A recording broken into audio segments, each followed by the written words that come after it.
स्वामी समर्थ, स्वागत आहे तुमचं माझ्या युट्यूब चॅनलमध्ये। आजचा दिवस तुम्हाला खूप छान सुख समाधानाचा आणि आनंदाचा जाऊ देत ही स्वामींच्या चरणी प्रार्थना करते आणि आज या नवीन व्हिडिओला सुरुवात करते। तर बघा मित्रमैत्रिणींनो, उद्या 15 डिसेंबर वार सोमवार आणि उद्याच्या दिवशी आलेली आहे या वर्षातील शेवटची सफला एकादशी। तसं तर एकादशी तिथी जी आहे तर ती प्रत्येक महिन्यामध्ये येत असते। प्रत्येक महिन्यामध्ये 2 एकादशी तिथी येतात आणि प्रत्येक एकादशी तिथीचं महत्व हे देखील वेगवेगळं असतं। सफला एकादशी ही वर्षातील शेवटची एकादशी असणार आहे, कारण लवकरच इंग्रजी नवीन वर्ष जे आहे तर ते सुरू होणार आहे। म्हणून या एकादशीला खूप खास, विशेष, अनन्यसाधारण असं महत्व दिलं जातं।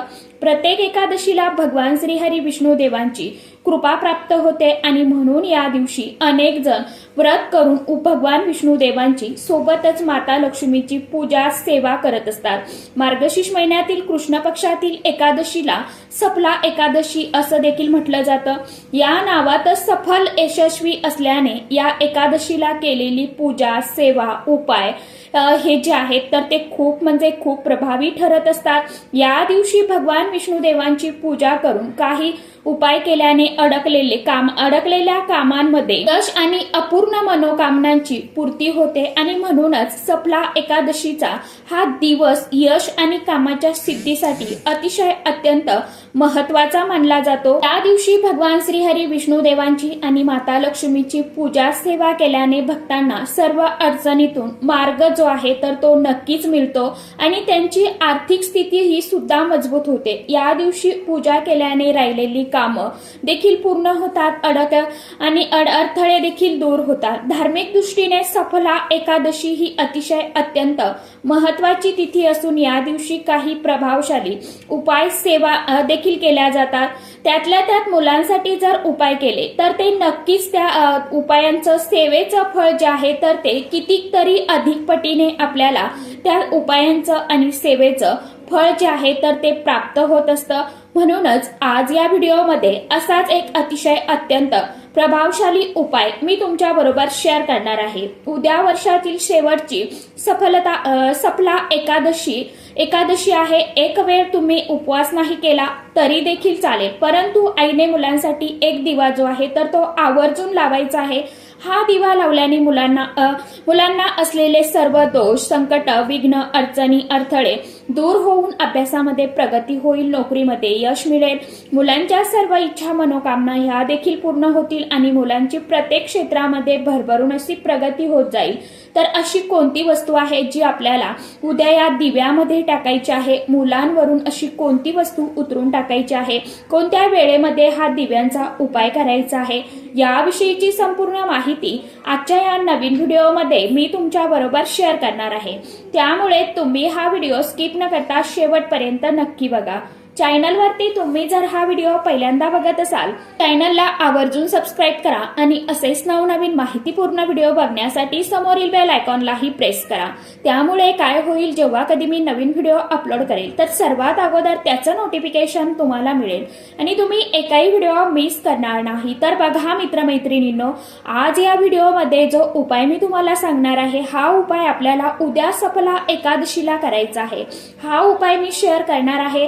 तर हा उपाय देखील शिव महापुराणात सांगितला गेलेला उपाय आहे। तर हाच उपाय मी आजच्या व्हिडिओमध्ये तुमच्या बरोबर शेअर करणार आहे। प्रत्येक आई वडिलांनी आपल्या मुलांसाठी, मुलींसाठी हा उपाय मी जो सांगणार आहे तर तो आवर्जून करायचा आहे। मग तुमची मुलं कितीही मोठी असतील किंवा लहानातील लहान असतील तरी सुद्धा तुम्हाला हा जो उपाय आहे तर तो करायचा आहे। जरी तुमच्या मुलांमुलींचे लग्न झालेले असतील, अगदी 30 किंवा 40 वर्षांचे असतील तरी सुद्धा त्यांच्यासाठी हा जो उपाय आहे तर तो तुम्ही नक्कीच करू शकता। बघा, जो उपाय मी तुम्हाला सांगत आहे तर हा वर्षातून एकदाच केला जाणारा उपाय आहे, म्हणजे सफला एकादशीला। आणि ही सफला एकादशी जी आहे तर ती सफलता प्राप्त होण्यासाठी, प्रगती होण्यासाठी, आपल्या मुलांसाठी जो आपल्याला हा उपाय करायचा आहे। कारण सफला एकादशीला आपण सफलता प्राप्त करण्यासाठी, यश मिळवण्यासाठी करत असतो। जे काय उपाय करतो किंवा सेवा करतो तर ती खूप प्रभावी ठरत असते। त्या उपायांचा आपल्याला कितीतरी पटीने शीघ्र फळ जे आहे तर ते मिळत असतं.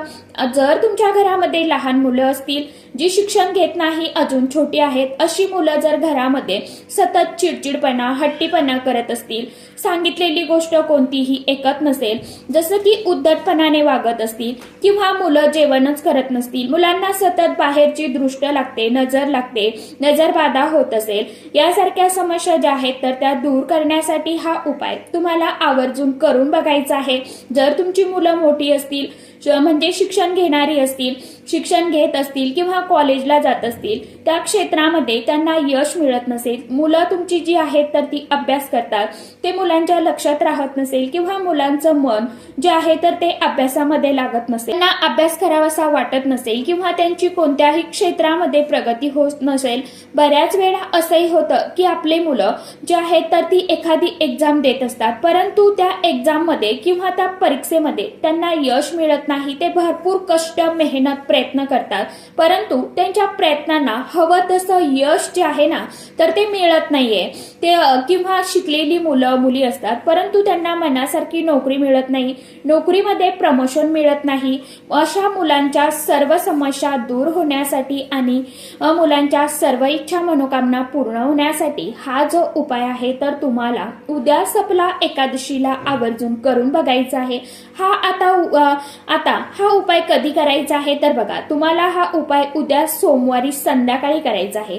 संध्याकाळी तुम्ही अगदी 5:30 वाजल्यानंतर रात्री 12 वाजेपर्यंत कधीही करू शकता, परंतु तुम्हाला शक्य असेल तर मग सायंकाळी 6:30 वाजल्यापासून ते रात्री 9:30 ते 10 वाजेपर्यंत हा उपाय जास्तीत जास्त करण्याचा प्रयत्न करा.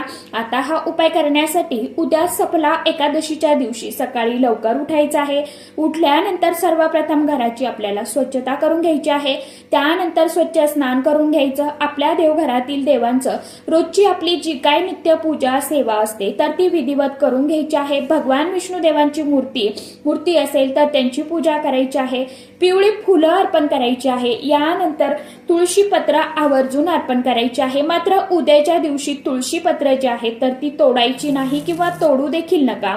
आणि यानंतर पिवळ्या रंगाची मिठाई देखील तुम्हाला अर्पण करायची आहे. तुम्ही केळी सुद्धा अर्पण करू शकता. यानंतर तुळशीपत्र अर्पण करायचं आणि यानंतर संध्याकाळी तुम्हाला देवघरामध्ये सर्वप्रथम एक दिवा जो आहे तर तो लावून घ्यायचा आहे. आणि ती एक मातीची पंती तुम्हाला घ्यायची. यामध्ये शुद्ध गाईचं तूप घालायचं आहे. त्यानंतर 2 वातीची एक वात करून घ्यायची आणि आपल्याला ही वात जी आहे तर त्या दिव्यामध्ये टाकायची आहे. दिव्याच्या समोरच्या टोकाला हळदी कुंकू लावून घ्यायचं आणि दिव्याखाली आपल्याला एका तामणामध्ये पाणी टाकायचं आहे आणि या पाण्यावरती आपल्याला हा जो दिवा आहे ना तर तो ठेवायचा आहे, प्रज्वलित करायचा आहे. दिव्याला हळदी कुंकू अक्षदा अर्पण करायच्या, नमस्कार करायचा आणि त्याला फूल अर्पण करायचं.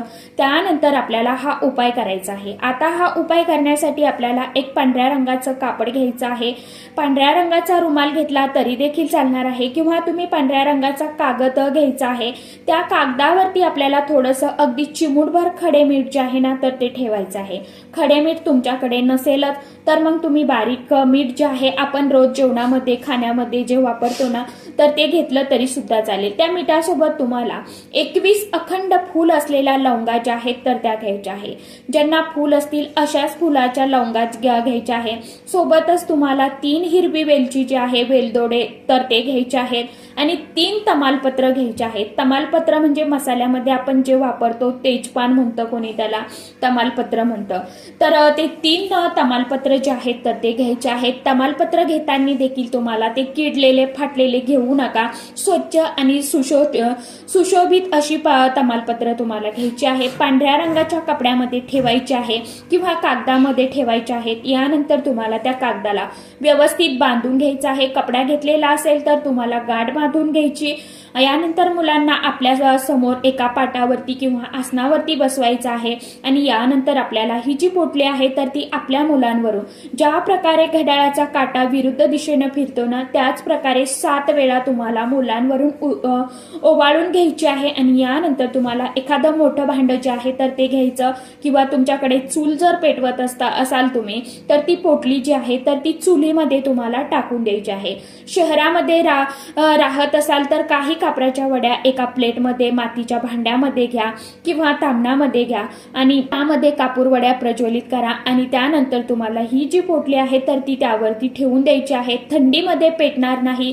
तर तुम्ही शेकोटी करत असाल तर शेकोटीमध्ये सुद्धा तुम्ही ही पोटली जी आहे तर ती जाळून टाकली तरी सुद्धा चालेल, परंतु ही पोटली आपल्याला इकडे तिकडे कुठेही फेकून न देता ती तुम्हाला जाळायचीच आहे.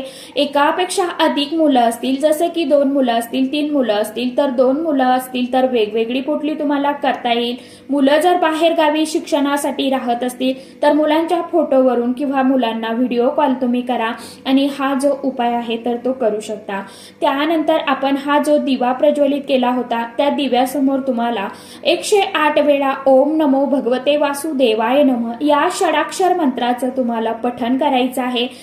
1 वेळा व्यंकटेश स्तोत्रम जे आहे तर ते पठण करायचं आहे आणि गीतेतील 14वा अध्याय सुद्धा पठण करायचा आहे. दोन्ही हात जोडून दिव्याला नमस्कार करायचा आहे. आपल्या मुलांच्या प्रगतीसाठी मनोमन प्रार्थना करायची आहे. एवढी सेवा करून झाल्यानंतर तो दिवा तुम्हाला तसाच प्रज्वलित राहून द्यायचा आहे. दुसऱ्या दिवशी सकाळी उठल्यानंतर तुम्हाला त्या दिव्यातील जे पाणी आहे तर ते फेकून द्यायचं नाही, तर मुलांच्या आंघोळीच्या पाण्यामध्ये तुम्हाला ते टाकायचं आहे. कारण की ते पाणी जे आहे तर ते आपण सेवा केलेली आहे त्यामुळे ते पाणी अभिमंत्रित झालेलं आहे आणि ते पाणी जे आहे तर ते टाकायचं आहे. यामुळे मुलांच्या भोवती असलेले जे काही दोष त्यांच्या मागे लागलेले असतील, जी काही इडापिडा आहे, नजरबाधा आहे तर ती दूर होईल. भगवान विष्णुदेवांच्या कृपेने त्यांची भरभरून अशी प्रगती व्हायला लागेल. वर्षातील ही शेवटची एकादशी असल्याने प्रत्येक आई वडिलांनी हा उपाय नक्की आवर्जून करून बघा. आईची काही अडचण असेल तर मग घरामध्ये आजी असेल, काकू असेल किंवा वडिलांनी हा उपाय केला तरी देखील चालेल. आणि हा व्हिडिओ तुम्हाला आवडला असेल तर आवर्जून 1 लाईक आणि 1 सबस्क्राईब या व्हिडिओला नक्की करा. इतर तुमच्या मित्रमैत्रिणींना, नातेवाईकांना देखील व्हिडिओ जास्तीत जास्त शेअर करा आणि प्लीज मैत्रिणींनो व्हिडिओला हाईप देखील देत जावा. तर सांगितल्याप्रमाणे उपाय नक्की उद्याच्या दिवशी करून बघा. तर चला, आजच्या व्हिडिओमध्ये इतकीच माहिती होती. कशी वाटली नक्की सांगा. व्हिडिओ आवडला तर चॅनलला आवर्जून लाईक, शेअर, सबस्क्राईब जरूर करा. परत भेटूया नवीन माहितीसोबत, नवीन व्हिडिओसोबत. तोपर्यंत सर्व माझ्या युट्यूब परिवाराला श्री स्वामी समर्थ.